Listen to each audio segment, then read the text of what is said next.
சுடி கொடுத்த சுடற்கொடி என்று கொண்டாடப்படக்கூடிய ஆண்டாள் எம்பெருமானுக்கு தான் சூடிக்களைந்த மாலையை கொடுத்தது மட்டுமல்லாமல் ஒரு அற்புதமான மாலையை தொடுத்தும் கொடுத்தாள்னு பார்க்கிறோம். அது என்ன மாலைனா அதுதான் திருப்பாவை என்று சொல்லக்கூடிய மாலை.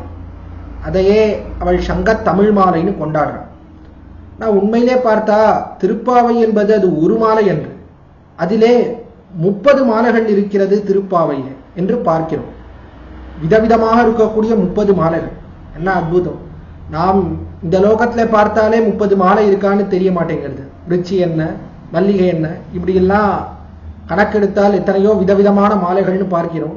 இதுவும் கல்யாணத்துக்கெல்லாம் சொன்னா டிசைனா நிறைய இன்னும் விளக்குகள் வச்சு லைட் எல்லாம் வச்சு மாலை அப்படின்லாம் சொல்றான். ஆனா உண்மையிலேயே அந்த மாலைகளை எல்லாம் தொடுக்க தொடங்கினவள் யாருன்னா ஆண்டாள்னு சொல்லணும்.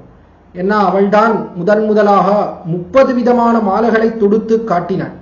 விளக்கென்ன, நறுமணம் என்ன, எல்லாவற்றோடையும் கூடினது இந்த மாலைகள்னு சொல்ல வேண்டும். அது எப்படி சொல்ல முடியும்? அது என்ன மாலைகள்? அதை தான் மேலே தெரிஞ்சுக்க போறோம்.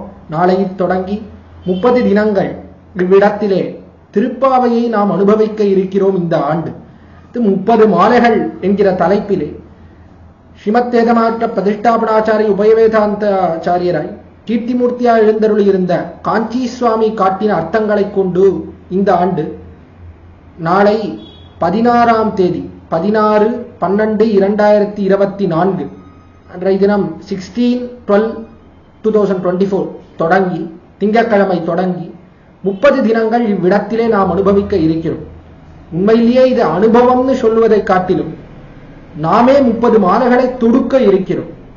எப்படி தொடுப்போம்னா இந்த மாலைகளை பற்றி அறிந்து கொள்வதன் மூலமாக நாமே இந்த ஆண்டு ஒரு 30 மாலைகளை தொடுத்து எம்பெருமானுக்கு சூட்ட இருக்கிறோம். அதனாலே அந்த மாலைகளை தொடுப்பதற்காக கோஷ்டியார் அனைவரும் கூட வேண்டும் என்று பிரார்த்திக்கிறேன். நித்தியம் சாயங்காலம் 5 மணியிலிருந்து 6:30 மணி 1:30 மணி காலம் இவ்விடத்திலே அந்த மாலைகளை பற்றி அறிய இருக்கிறோம். ஆகையாலே எல்லோரும் அந்த 1:30 மணி காலத்தை பிரதிதினமும் ஒழித்து வைத்துக் கொண்டு கட்டாயம் கேட்க வேண்டும் என்று சங்கல்பம் செய்து கொண்டு எல்லாரும் அவசியம் வந்து கேட்க வேண்டும் என்று கோஷ்டியார் இடத்திலே பிரார்த்திக்கிறேன்.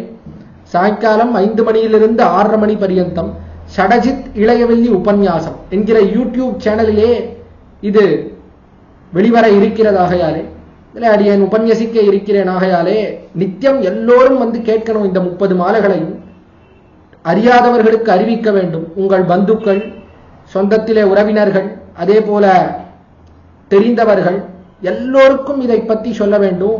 என்னெல்லாம் சோசியல் பிளாட்ஃபார்ம்ஸ் இருக்கோ, யூடியூப் என்ன, அதே போல வாட்ஸ்அப் என்ன, வாட்ஸ்அப் ஸ்டேட்டஸ், ஃபேஸ்புக் எதெல்லாம் வைக்க முடியுமோ எல்லாத்துலேயும் இந்த தகவலை பரப்புவது. ஆண்டாள் அவள் கட்டின மாலைகளை பற்றி முடிந்த அளவு நாம் எல்லோருக்கும் அறிவிக்க வேண்டுமாகையாலே தெரிந்த அத்தனை பேருக்கும் இதை அறிவித்து எல்லோரையும் அழைத்து கொண்டு நீங்களும் எங்கேயும் வர வேண்டாம், ஆத்துல இருந்தே கேட்கணும். அல்ல ஆத்துல இருந்தே எல்லோரும் மொபைல் போன் மூலமாக இந்த உபன்யாசத்தை ஷடஜித் இளையவெள்ளி உபன்யாசம் என்கிற யூடியூப் சேனலிலே அவசியம் கேட்க வேண்டும் என்ற 30 மாலைகளையும் கேட்டு ஆண்டாள் திருவருளுக்கு இன்னருளுக்கு பாத்திரபூதர்கள் ஆக வேண்டும் என்று கோஷ்டியாரிடத்திலே பிரார்த்திக்கிறேன். 16ஆம் தேதி திங்கட்கிழமை தொடங்கி ஷடஜித் இளையவெள்ளி உபன்யாசம் யூடியூப் சேனலிலே 5 மணி முதல் 6:30 மணி பரியந்தம் ஒளிபரப்பாக இருக்கிறது. எல்லோரும் வந்து சேருமாய் பிரார்த்தித்து அமைகிறேன். ஸ்ரீமதே ராமானுஜாய நமः.